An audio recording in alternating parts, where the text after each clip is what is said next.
I wanted to try making one of these car videos. I think it's the stupidest thing in the world, but why do people do it? Anyway, this is my attempt at a car video.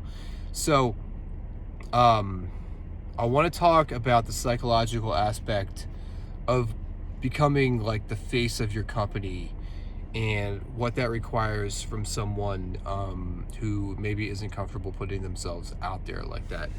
So, you know, one of the reasons I'm a big fan of marketing your business on LinkedIn is because there are a lot of accredited investors who are on the channel. So if you're a real estate guy or you're in alternatives, right, and you need people who are accredited to invest in your deals, right, it's a great place to find them. But LinkedIn is the kind of channel that generally kind of responds to that personal touch, right? Like that becoming the face of your brand. And I mean, it's kind of like, this isn't the case for everybody, but it's, you are the person they're investing with, right? So they need to be building a relationship with you, which means that you need to be building that trust, right? So it requires you to become the face of your brand, which means posting content and putting your thoughts out there and putting your ideas out there, and in turn really opening yourself up to criticism, probably from your friends, right, from perhaps like other syndicators or GPs who maybe don't approve of marketing like that, but in people in your community, right? So it's essentially you're kind of like putting yourself out there, and it can be challenging, right, because it requires you to open yourself up to criticism, and it can come with a lot of feelings and emotions like imposter syndrome or other things like that. So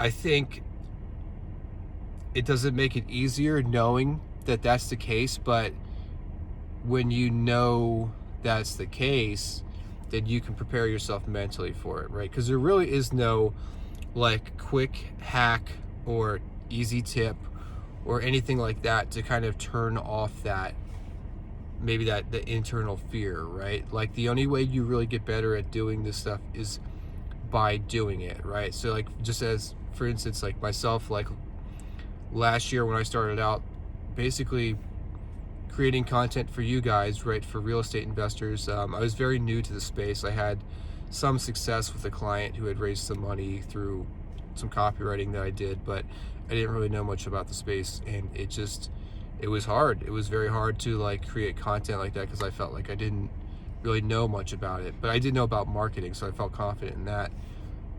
And over time I got more comfortable doing it, right? And just knowing that it's part of the process to say, hey, this is gonna feel uncomfortable for a while.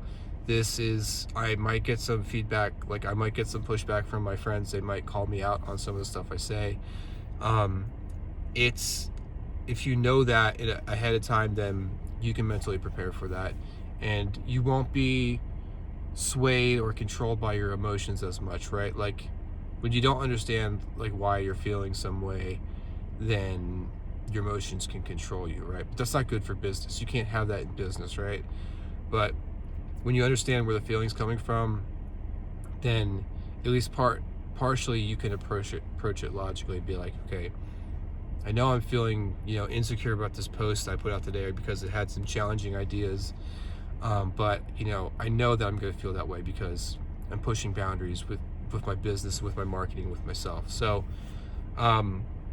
like I said, I believe it's worth it to become the face of your brand and to reach those investors who can fund your deals, right? So if capital raising is the thing that you do, and you need to, whether you're working with GPs, whether you're partnering with them, or you're raising for your own deals, right? I think it's worth it to face that that insecurity, that fear, to get over it and reach those people on LinkedIn. So just a summary, if you can emotionally divorce yourself from the feelings of being an imposter or posting in public for the first time and putting your thoughts out there, then the rewards on the other side of the rainbow, right, can be they can be great. So I hope someone found this useful. Like, those feelings are totally normal when you start marketing yourself for the first time, and the more you do it, the more comfortable you'll get with it. And if you can have a logical approach to it, then you can manage it.